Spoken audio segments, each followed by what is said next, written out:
All right, welcome back to the Know Your Numbers REI podcast with Chris McCormack, your host and founder of Better Books Accounting. For those that are new to this channel, I am a CPA, I'm a certified tax planner. My goal with our business of Better Books is to help you, the American taxpayer, understand the tax code a little bit better and understand how to use it to your advantage. We know that the tax code is kind of like a playbook in that it allows you, business owners, real estate investors, high income earners, everyday Americans to strategically use what is put forth in the law of the United States and use it to your advantage to build wealth, save on tax, grow your portfolio, lower your income on paper while keeping more money in your pocket. But it's very complex. There's a lot to it, and it's just getting more and more complex. So it helps to have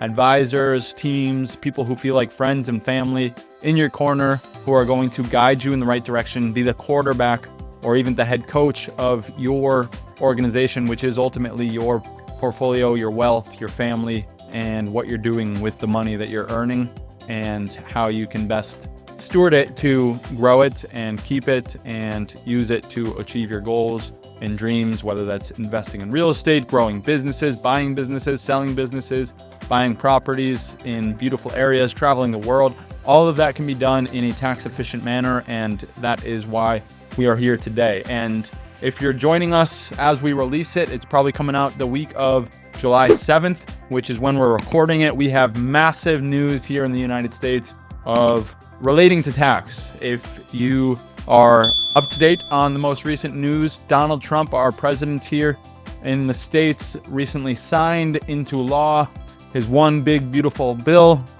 I say his, but it's really been a work of everyone involved. It passed the Senate and got again through the House of Representatives and then eventually signed by the president on July 4th, Independence Day. And I think he was quoted saying there's no better way to celebrate the birthday of America than by signing this bill. So we've been unpacking it. We're going to continue unpacking it now that it's actual law. If this is the first time you're tuning in, I encourage you to go back and listen to the 4 episodes that we did about what was making its way through. There have been some amendments, but pretty much, as far as I know, everything we said remained in the law. So now it is law here in the United States, and we can take it to the bank, essentially. But today we're going to be unpacking some of the other things that have come up, some new things, some really exciting stuff. And I'm going to start today with what is being referred to as Trump accounts. Now, before I get into it, I would just like to say that if you know of anybody who could get value out of this, please do us a favor and share it with us. I mean, this bill, this law is massive. I was just kind of perusing it and picking out some of the things that I think are important to talk about it, but this is not an exhaustive conversation. However, it will provide you and others with insights that you need to know, because you as Americans, you're working hard on your businesses, you're working hard on your investments, you're working hard in your job, you're working hard in your family. And so to think that you're going to take time to review what is now tax law is bananas. And so not only are you going to get value out of this, but it's going to bless somebody else as well. So assuming that you find this useful, you find it informative, you find it to be something that you can take action on and gain value from, I would ask you to share it with people, because the more people that hear this, the better our collective society is doing, because it's not just your wealth that we want to increase, it's everybody's wealth that we want to increase.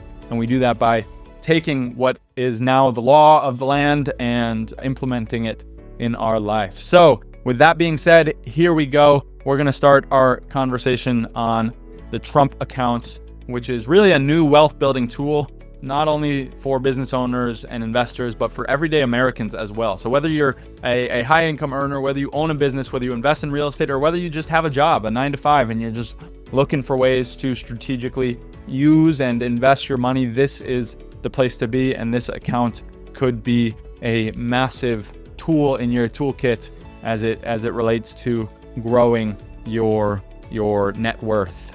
So again, it was signed into law on July 4th.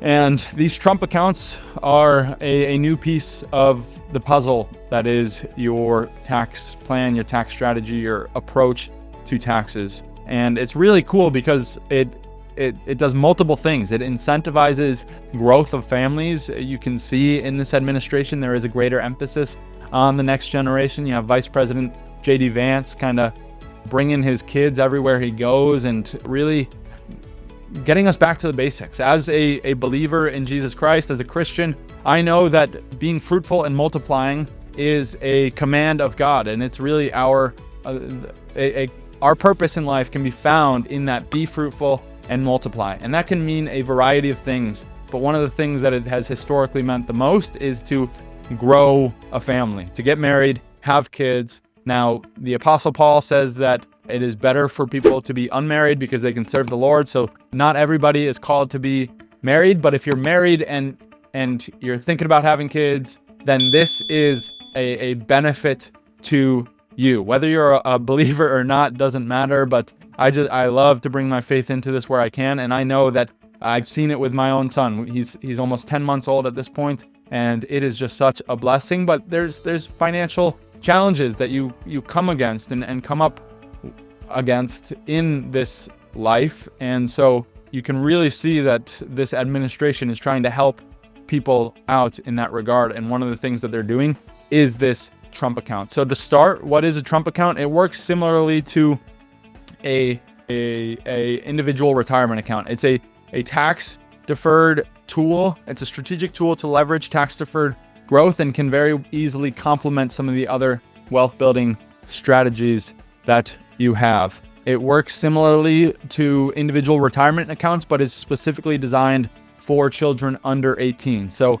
again, tax-deferred investment. So you're going to put money in. You're not going to pay taxes on the money that you put in, but eventually you will pay taxes when you go to withdraw it, but it won't be you withdrawing it. It'll be your children withdrawing it. And the beauty of it, they are providing a one-time $1,000 federal government contribution for U.S. citizen children born between January 1, 2025 and December 31, 2028. So in these from 2025 to 2028, 4 years, if you have a child, the U.S. government is going to give you $1,000 into what is known as a Trump account. And so that's basically going to be seed money for your children. And contrary to a individual retirement account, an IRA, this is accessible to the child before the age of 59. So typically IRAs, Roth IRAs, you can't access them until you're 59 and a half. This Trump account is 50% accessible by the age of 18 and then 100% accessible by the age of 30 and can be used for anything. So it could be used to invest in real estate for them. It could be used to invest in a business, to start a business. It could be used to buy their first home. It could be used to fund an education. Whatever the child wants at that point, when they become an adult at age 18, they can reach into their Trump account and take out 50% of the account value at age 30. So when they reach the age of 30 and they're thinking about buying a home, growing a family, they can get the entire amount. So it's similar to an IRA, it's similar to a 529 plan, but it's also unique in that it's not required to be used for education. You don't have those strict time limits that you have on the IRAs, and the government is going to provide the first investment into that account. So what do you do? Where does this money go? Does it just sit in there and now he's just stockpiling cash like under a mattress? No, they are incentivizing you to invest in the stock. So what is this doing? It's helping the taxpayer. It's helping you, the parents of a child, by giving you $1,000, and it's boosting the U.S. economy. You take that money and you invest it in the stock market here in the U.S. That could be real estate investment trust. That could be S&P 500. It's going to not only give you money, but it's going to give the companies that you invest in money, who can then reinvest in hiring employees and research and development and growing their business. So then you get paid dividends. Your money continues to grow. Well, really your child's money continues to grow. The business continues to grow. And now the American economy is once again growing at a level that excites us all and is good for us all. So it's really, it is quite genius the way that they're structuring this. They want you to be incentivized to have kids, to grow our society, grow our culture, grow the number of people that we have in this nation, so that not only is it this generation that's benefiting, but we have another generation coming up that is going to continue to do what has been done. Historically, that's how this country has been so successful and prosperous, is because the parents have been having children, and now they're dedicating their lives to setting up success for their children and their children's children, again, bringing in the Christian faith. There are a lot of scriptures about leaving an inheritance for your children's children, and what it means to have like heirs to your name, your family, right? It talks about the righteous man being able to enjoy time with his children's children, with his grandchildren. And that has been what has driven a lot of our history, is that these men and women who have come over from other countries have come here for a fresh start. They know it's going to cost something. They're willing to dedicate themselves to it. And then they have the blessing of seeing that fruit, the fruit of their labors, provide a life that is better than what they received. And there's been a lot of talk about that not being the case anymore, right?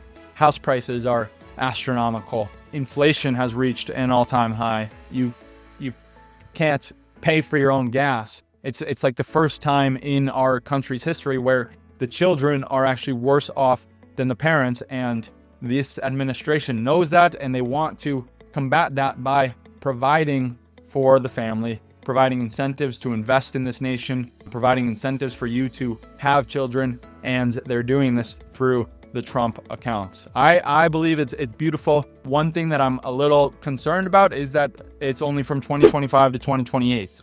Again, 3 years from now, July, 3.5 years from now, we're going to be having another conversation about what do we do with these Trump accounts. I would like this to be, well, I mean, it gives us time to see, did it work? What were the costs? What were the benefits? How many people had kids? Did the population grow? Did the government make money? Did businesses make money? Did the economy grow? And so I guess you could say that it works in that regard, but it can be challenging. We're all aware that we've been kind of sitting on our hands or sitting on the edge of our seats, trying to figure out, what are we doing from taxes? Are tax brackets expiring? Are we going to be paying a lot more money in taxes next year than we are in the previous years, right? That Tax Cuts and Jobs Act was temporary in nature, and it kind of led us to be very stressed out and anxious about what's coming down the pipeline. So again, we don't know if this is going to be something that stays, but I mean, for somebody like myself, my wife, and the community that we have around us, we're in those childbearing years, and so this is exciting for us, and I could see it as a blessing from God, saying like, continue to grow the fruit of your family. And so that's kind of the reasoning behind it, and my philosophy on why they're doing this. Now to get into some of the specifics, contributions. So I mentioned that the government is going to pay each family who has a kid for the next 4 years $1,000, put it into this account. They invested in the stock market. But what can you do as the parents or guardians of these kids? You can contribute $5,000 annually. So each year you can contribute $5,000. Over the next 4 years, you could put $20,000 away in your child's account, assuming they're born this year, and it would be $21,000 because the government would also put $1,000. And now this is like his nest egg for his or her nest egg for seed money. They invest it, that grows over the next 18, almost 20 years. And I mean, I don't have the calculators in front of me, but you can imagine that grows even at a minimal rate of return of 5%. That would be much more than $20,000. So really cool stuff there. The employers can contribute up to $2,500 per year to an employee's dependents Trump account. So you get $5,000 from the parents, you get $1,000 from the government, and then the employers can contribute $2,500 to the employee's account. So this, for business owners out there, this provides a way to retain your employees. If you have family that's working for you, you could contribute $2,500. Say you have a spouse that's working for you and they're not a shareholder in the company. Now you contribute $5,000 as the parent, then you contribute $2,500 as the business. The government puts $1,000 in. The year of birth, you have $8,500 put aside to the Trump account for your kids. It's beautiful, and that's no small amount. And then, okay, you are able to contribute that. This is excludable from income. It's not included in the employee's income. And so you are now able to have a lower amount of income. Your W-2, say you make $80,000 a year in your W-2, but you get $2,500 from your employer. What would be $82,500 still remains at $80,000 in income, which is really cool stuff. You don't get that bump up in the tax law, and it could, or in the tax rate that would come as a result of making more income. So again, you can retain the employee. I believe that the business is getting a tax deduction, so you get a tax deduction and then you retain the employee. It's another employee benefit, very similar to some of the retirement account matches that many of you folks are participating in. And if you're not participating in, you need to talk to a tax planner or a tax strategist to make use of what's going, what is available to you as a business owner, providing to the American economy, providing to other Americans through the use of jobs. You can contribute and get a tax deduction in the form of employee benefit planning. So that's a side note. Outside of Trump accounts, that's more for some of these health savings accounts, retirement accounts that you could be setting up for your employees and providing in the form of benefit plans to them. So, okay, we got the contributions, right? $1,000 from the government, $5,000 from the parents, up to $2,500 from the employer. Now, what are the rules as it relates to the access of those funds? Who can tap into it? When can they tap into it? What can they use it for? Oh man, this is fun stuff. So the account cannot be accessed until the child reaches teen years old. So from 0 to 18, that account is just growing. It's invested in the stock market. It's invested in companies, giving them the ability to grow their returns, which in turn grows your returns, which in turn grows your wealth, really your kids' wealth. But still, that's what we want. We want to leave our kids better off than we had it. And this is just a way to do it. Once they reach 18, then 50% of the account is accessible. So again, from 2025, 2026, 2027, 2028, you could, so $7,500 each of those years, plus another $1,000 that the government will contribute in year one when the kid is born. That is $31,000 that you can contribute in these next 4 years. That is no small amount to then be growing over the next 18 years, right? Again, at a 5% return rate, you're going to be seeing a large amount of increase. And again, we don't know what happens after 2028. I'm not a fan of that, because it'd be nice to say we can do this every year for the next 18 years, and that's going to just continue to grow. But to start out at $31,000 is quite a good place to be, and to know that it's not restricted to education, right? That's some of the issues that I have with the 529 plan. We don't love where the higher education has gone, especially over the last 5 to 10 years, right? A lot of these colleges seem to be very much profit generated, very much teaching things that shouldn't be taught.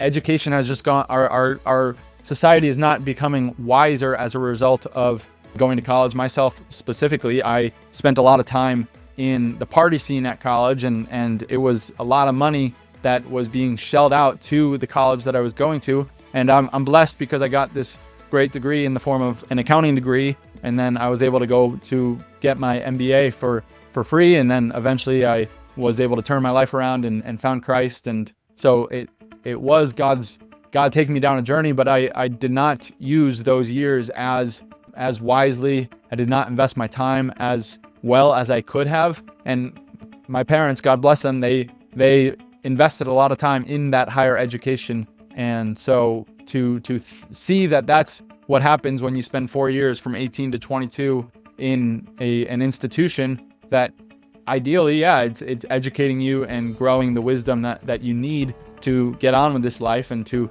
understand what it's all about, but to also see that there's a lot of darkness that comes over you in that time. And it's not just me. I saw it with so many other people, and I see it now with others that I know. And so to think about that for my kid and the kids that will come after him, Lord willing, it's like, okay, we aren't 100% sure that we want to send our kid to college, especially if they don't know what they want to do at the age of 18. They don't know what they want to study, so they're kind of just doing it because that's what society tells them to do. Hey, if we have $31,000 that we've invested for 15 to 18 years, and now it's, say, $100,000, who knows? Why don't we allow him to invest in a business or invest in a real estate property or take some money to travel and learn about other cultures? That could be worthwhile. And so this account at the age of 18, 50% accessible. If it reached $100,000, then he can take $50,000 of it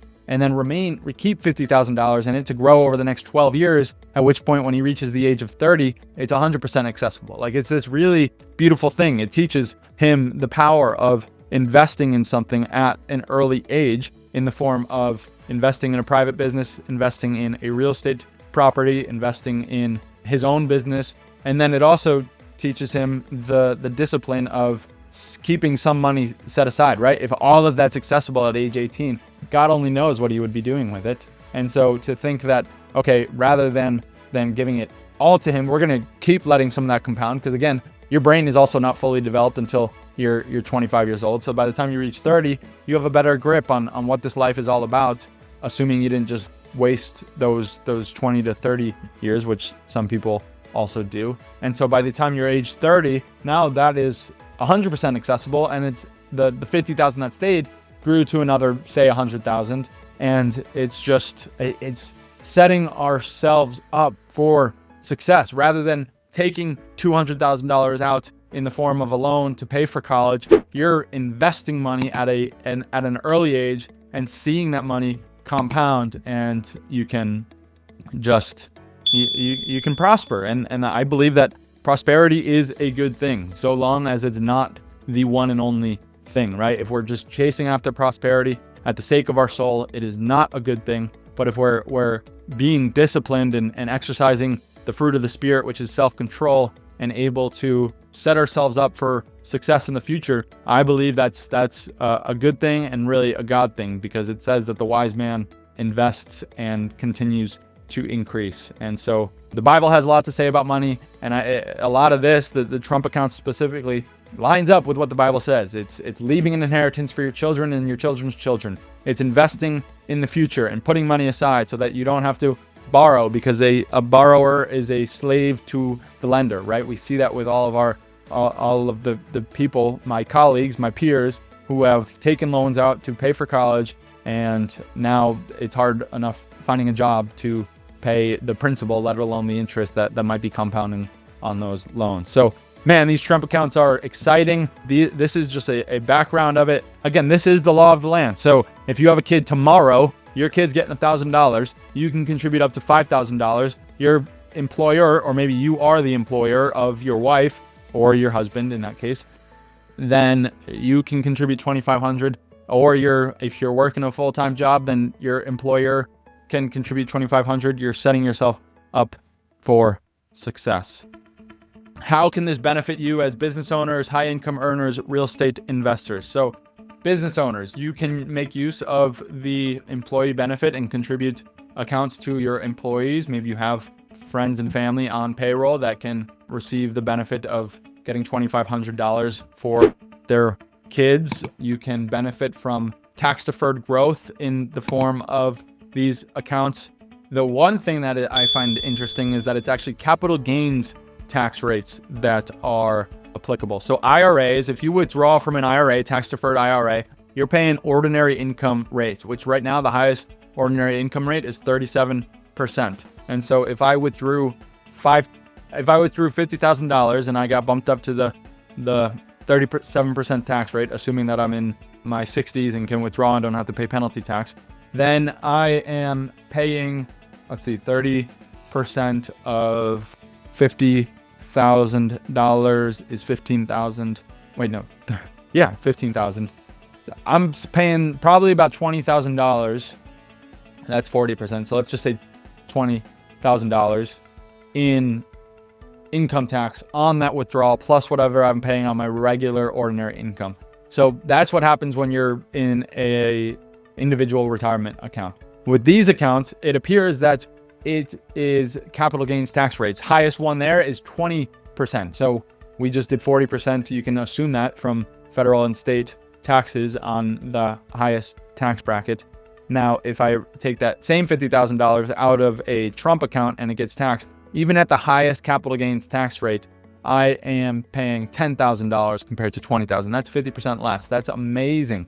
So yes, that ordinary income tax on withdrawals from those retirement accounts has been very troublesome for many people who have used these tax deferred accounts to grow their wealth, because now they're paying themselves a higher tax bracket than they would have in their early years when they invested in it and they were doing this for saving for the future.